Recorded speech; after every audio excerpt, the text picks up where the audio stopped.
Good evening, everyone. My name is Igor Sternberg, and I'm the Executive Director of the Miami Jewish Film Festival. We're so pleased to have you join us for our virtual speaker series event featuring filmmaker Dani Menkin, the Director of Miami Jewish Film Festival official selection, Picture of His Life from last year's annual edition. We're so excited to have this poignant film kick off our seventh annual Israeli film series, co-presented with our friends at the Miami Beach JCC. The Israeli Film Series, as well as tonight's event, would not be possible without the continued support of the Estelle Haber Memorial Israeli Film Night, sponsored by Haber Law. We are so thankful for their generous contributions in support of the cultural arts. Now to tonight's guest. We have had the pleasure of getting to know Dani Menkin at our Miami Jewish Film Festival over several years, starting with his acclaimed film Dolphin Boy to the international audience award-winning film On the Map, and more recently, our world premiere of his documentary, I'll See at last year's festival, which played alongside Picture of His Life. Interesting fact you may enjoy, all three of the documentaries mentioned were produced by our good friend, Nancy Spielberg. We are so pleased to have Dani join us for tonight's conversation and are so thankful to him for making himself available. As we understand, he's right now in the midst of shooting a new film. So Dani, thank you so much for being here with us. Hello, Igor, my friend. Pleasure to be with you again, even virtually. Before we begin, some brief housekeeping. I want to remind everyone joining us tonight that they are welcome to ask any questions they may have for Dani through the chat feature. Just type your question and we'll be sure to get to it during the course of our conversation. Now that that's sorted, let's dive in and have some fun. Dani, how did you and Jonathan, your co-director, first come to the idea of making a film about Amos? So I had a film 15 years ago that was very successful internationally called 39 Pounds of Love. And the film won Israeli Academy Awards and was shortlisted for the Oscars. It was at HBO. And I was known to be the guy that is doing road trip movies. And until today, I'm doing a lot of those. Even the movie I'm shooting now, it's a road trip. I'm on the road. And I was approached by a producer in Israel with the story of Amos. And at the time, one of Amos' students or followers was a filmmaker student named Jonathan. And I really liked his approach, and we had a great chemistry. And we wanted to work on the story of Amos, but it was taking so long, and we had to raise so much money to go into the Arctic. So at some point, I told Jonathan, how about if you just find something in Israel, much easier, better story? Don't you have something like instead of polar bears, but dolphins in Eilat? And he said, I actually do, because Jonathan was working at the dolphin reef, shooting for them underwater. And he told me the story that became Dolphin Boy. The movie ended up selling for 20 countries around the world, and Disney got it for adaptation. I'm working now on a feature film based on this film, and it was a big success. It was a film about post-traumatic dissociation and the healing power of nature. And when we finished it, Jonathan and I looked at each other and made a very big mistake and said, remember the story of Amos? We didn't get back to that one. And that was a very big mistake, because as soon as we said that to ourselves, our both OCD kicked in, and we said, you know what, we have to finish it. And Amos' mission became our mission to have him shoot the polar bear underwater. And we wanted to, and we went ahead and told that story. And that's how we collaborated in two films that are touching relationship between father and the son, healing power of nature, post-trauma. And I think the biggest miracle is that we co-directed those films and we're still friends. That I cannot understand. How can, I mean, how can he stand me after we co-directed two films? That's something that needs to be researched. And how did Nancy Spielberg get involved in this project, the third film of yours that she has executive produced? And what? So I made my first collaboration with Nancy Spielberg when I was working on the map, and she was working on Above and Beyond. And we collaborate with her and Roberto Grossman and John Weinbach, who is a wonderful producer that has done The Last Dance and the movie about the Kareem Abdul-Jabbar. And Nancy and I had a great chemistry and clicked. And I love her eye and her honesty. And I think I'm allowed to say that we're good friends. And at some point, she was telling me, "So, what's the story about this Arctic thing that you guys are about to do?" I said, "Nancy, remember that there was some director 40 years ago that did a movie named Jaws, and it portrayed the great white shark in a bad way. So Amos is doing exactly the opposite. So I don't know if you have heard about that director, but he happened to be your brother, Steven Spielberg. And in many ways, she's laughing that it's a picture of his life is maybe the redemption of the Spielbergs to to the bad reputation that Great White Shark received from Shark. Of course, it's a wonderful film. They never intended for it to be that way, but I think Amos is trying to show that big animals are not necessarily dangerous, and we just need to learn about them and live in harmony with them and live in harmony with the environment. And Danny, what was the process like trying to get Amos to open up to you and participate in this project? He's a solitary artist, a wildlife photographer who works alone largely, and now you're trying to get him to trust you, to confide in you, to tell his story. It's always the key in any documentary, and honestly, it's. I mean, I'm working on a feature film. It's also a key when you work with actors. There is nothing faster as speed of trust. So when two people are trusting each other, things are going to be really fast in life. Period.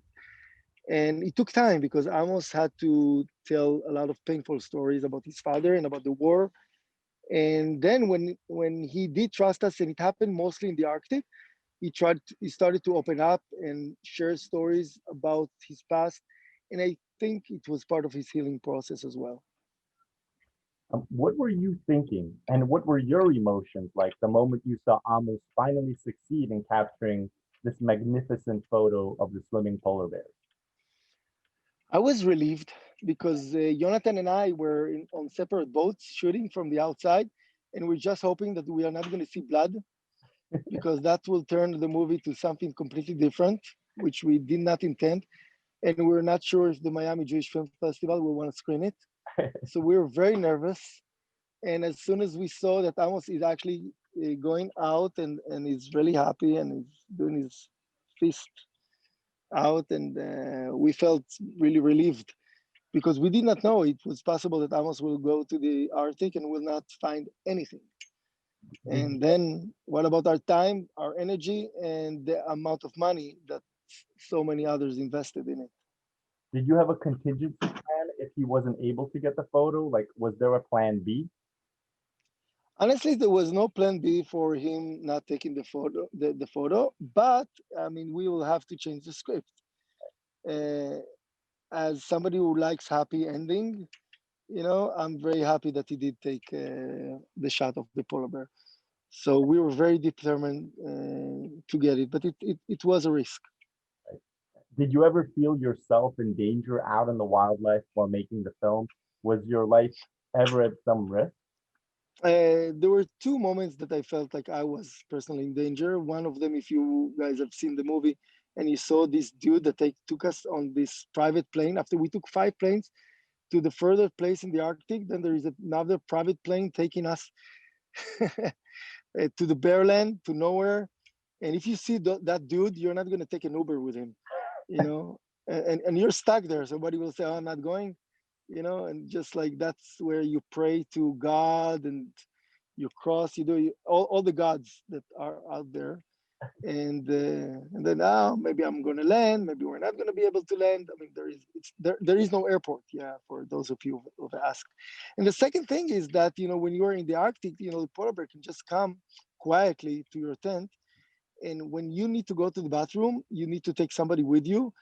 Uh, First, because there is no bathroom. Second, because you don't want any polar bear to come. So we had to have the Inuits going with us over there, and it was really quite challenging, uh, to say the least.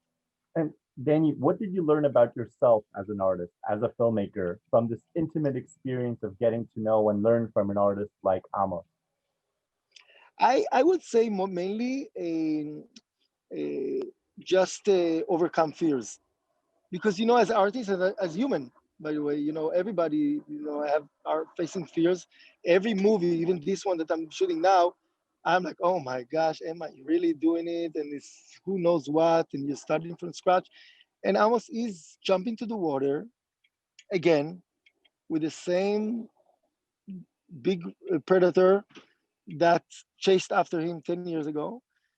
And it is inspiring, each time you're doing it, you're really starting from scratch. And I think that's the main thing that I took from Amos. Were there any particular scenes that you left on the cutting room floor that you want to talk about that may be of interest to our audience?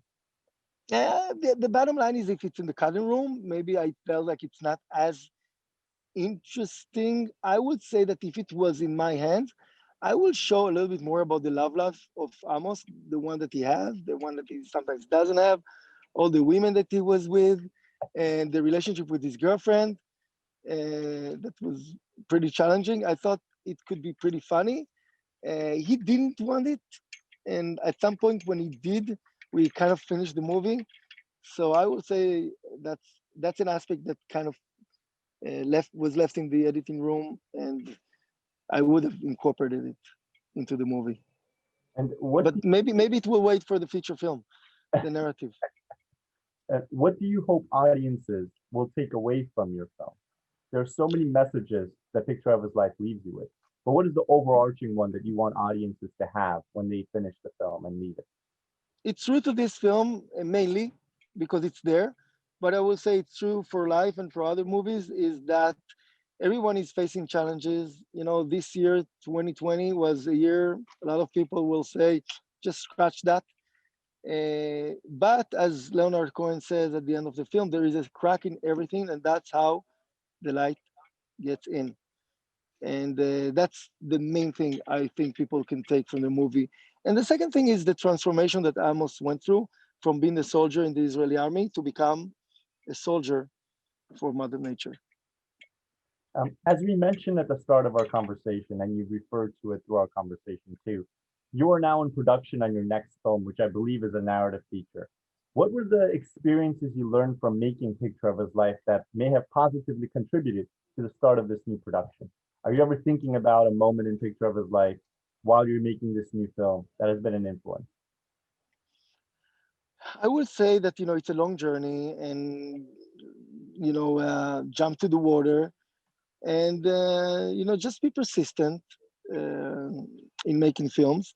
And at the end of the day, for me as a filmmaker, I don't see a big difference between a documentary and a feature film. It's a story, and if the audience in the Miami Jewish Film Festival are sitting for an hour 10 or an hour 15, an hour 20, an hour and a half, as long as the movie is, and they're entertained, they're laughing, they're moved, they're shedding tears, they're taking something to their life from it, from the story, from the protagonist. I did my thing. That's kind of, I would say, life worth living. If you can do something like that. We have a question from the audience, which I'm going to read. The question is, beside the week in the Arctic, how long did it take to film the movie, especially while following Amos to Israel to see his father while he was alive? You don't want to know, but if you ask, I will tell you that the process overall took 10 years, Wow. from start to finish, stopping, raising money, doing something else, coming back to it. Hey, this is the time, raising money again. It was very expensive film, and it took a long time, and we had to shoot only at a certain time that the polar bear will be there in this specific place, or we assumed they will be there. We're not sure, so it took a long time. Is there And if you have an alternative job, don't hesitate. Go for it. Is there anything you can tell us about the new film that you're right now on the set of? Because I'm just so curious. Yes, it's actually a father and son journey to an unknown little town called Little Town. And it's a love story, family movie, which I really enjoy doing. I have wonderful actors, and I wrote it, and I'm writing it, and I'm directing it. So Well, it's pretty joyful. I'm halfway through it shooting, and those of you who will come to the Miami Jewish Film Festival to see it when it will be completed, just remind me. Oh, I remember I was with Igor at the Zoom call during the pandemic, and you were on the set. Reach out to me with this, okay? Because it's fun. It's Danny, fun to remember when you reach the finish line. I'm really curious. What is it like trying to produce a film in the midst of coronavirus? You need to have a small crew, relatively, and um, and people that are hungry to do, which are a lot of them are, and shoot with whatever you can with available light. As you see, we started this conversation with more light than you know, but there is a crack, and that's how the light does get in here. And I would say really keep it small, because it's a road trip, so it's outside, it's in nature. I would not tell you that there is zero risk, but relatively we're pretty safe. I have the mask here with me to whoever asks. Um, Danny, it's been said that it all starts with the script. Maybe that's true, maybe not. But when do you know a script is ready to shoot? And what is your process of getting it there? I would say it not only start with the script, it's continuous and finish with script. I mean, it's everything. It's script, script, script, because at the end of the day, it's the one thing you can do almost for free. I mean, it's not going to cost you like a production or post production will, and you can make a lot of changes. I will say when your script is never been done, it's only abandoned. I'm not inventing this sentence. It's George Lucas. Uh, but as soon as you feel like you're ready to do it, I would say jump to the water, be inspired by Amos, because you're never ready to jump and shoot polar bear underwater, right? So at some point you need to just say, "Hey, I'm jumping, I'm doing it," and shoot the movie, and have fun with it.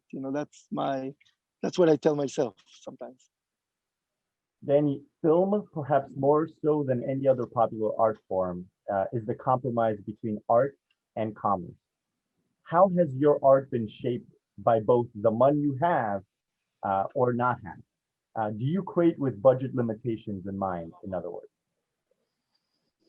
Absolutely, yeah. We are limited with budget, and that's exactly the place that we can share with your wonderful audience that we're on the Map Foundation. We're not for profit. We're telling good, positive stories. A lot of them, most of them are from Israel, not all of them. So you guys are all welcome to support us and go to our website, Hey Jude Productions, like the Beatles song.com. We may share that on the chat. And yes, we are at the end of the day limited. And the reason some of the folks are supporting us and festivals like the Miami Jewish Film Festival that are doing an incredible job is because it is really for the soul. And we need to be smart with what we do. We need to be working with the resources that we have. So if I'm going to write some scene that will take place in the 60s or in the 70s, which I'm actually writing because I'm writing on the map now, I'll need more money. And if I'm writing a simple road trip film like this one, I will need much less. I'm curious, Danny, because you've been in the industry now for quite a bit of time. But I ask this question of all the filmmakers that we have the opportunity to speak with. But what makes a film great for you, Danny? Are there certain qualities that make a film better for you than others? If you can uh, laugh, cry in a movie, and feel that it took you away from reality for an hour and something, it this is a good movie. And that's it. That it's very, very simple. A good movie is like a good song. You know how it is when you hear a great song, it's like, that was these were really good 3 minutes. And that's kind of what I feel a good movie should do to you. And that's what I'm trying to do. And I'm trying to do the same thing that I'm looking for as well as an audience. Well, I'm curious, what films have been the most inspiring or influential to you, and why? Forrest Gump, it's like my Bible. Like almost every movie, if it's on the map or Olsey, or some of my feature films, I always refer to that. I feel like it's like the ultimate score, the ultimate directing, the ultimate acting. Uh, you know, it's incorporating love story in the history of the United States. It's a road trip movie, everything that I love. I love Little Miss Sunshine. You see, there is a path here of road trip films. Alexander Pine, his movies like Sideways and uh, Richard Linklater, Boyhood. You know, these are the kind of filmmakers that I like. There is a guy named Steven Spielberg that I really like his style. I think he's doing a good job. And I'm not just saying it because I'm a friend of his sister. I really think he has a future in this business. Uh, and yeah, and from time to time, you know, when I kind of feel myself, oh my gosh, I just disappeared for an hour and a half, and that's great. You know, that's what I'm trying to do as well for others, trying to do. Well, listen, Danny, the light is going, and I don't want to leave you in darkness. So the only That's okay. Here, I'm even improving my light uh, situation. my last question that I have for you is, where do you see the industry going? Because COVID-19 has had such an incredibly challenging and unfortunate effect on our industry right now. Where do you see post-COVID life for our film community and the arts community? I think things will come back. I think there is a hunger for stories. I think people are writing. I found myself writing much more than I used to. And in that angle, there will be more movies, and I don't think it's the end of theater. I think people are craving to sit in the theater, just like your background right now, and have popcorn and laugh and cry with others. It has to come back. There is no way it will go away. I'm very, very optimistic about it. So the movies that you're making now are intended for the movie theater audience. They're not for just watching at home on your computer or TV screen. I'm romanticizing about the big screen, and there will be screening in the big screen, uh, definitely. But at the end of the day, the industry is going to streaming, and Netflix, Disney Plus, Hulu, Amazon are taking over, and I think it's a good thing because there are many more indie opportunities for us. So that's pretty good. I'm happy. You know, I don't know if you noticed, I'm a pretty optimistic person. It's inspiring and it's encouraging. And Danny, I want to thank you for participating in our virtual speaker series event tonight. Wishing you only the best of luck on completing the production on your new film. Hoping among all hopes that we can have you back in our beautiful city. We can host you for the premiere of the film at Miami Jewish Film Festival 2022. I also want to express deepest gratitude to our friends at the Miami Beach JCC, the Estelle Haber Memorial Israeli Film Night sponsored by Haber Law, and all of our amazing audiences who joined us for this conversation. Thank you everyone for joining us tonight. And we hope those of you who haven't seen Picture of His Life will now be inspired to do so. And those of you who have been inspired by the conversation that we had with Danny will go to Haber Productions and support him. He's an independent artist and every dollar counts. So thank you everyone so much for joining us. All the best of luck to you, Danny. Thank you, Igor. You're always awesome, and you're doing a fantastic job with the festival. Thank you so much.